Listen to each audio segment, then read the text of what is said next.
move on with a little song all about a Spalpeen Fánach, which is an itinerant labourer. And these itinerant labourers kind of existed after the famine in Ireland. So to find work, they had to leave their homes and travel around the world to find employment wherever they could. And oftentimes they were only working for a place to stay at night and a bit of food, very similar to the musicians.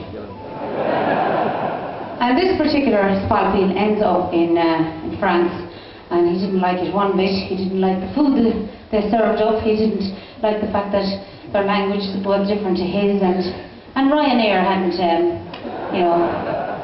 started up in an airport about an hour away from any city. So he couldn't go home. He was kind of stuck. So this is his lament. It's called simply the Spalpeen Fánach.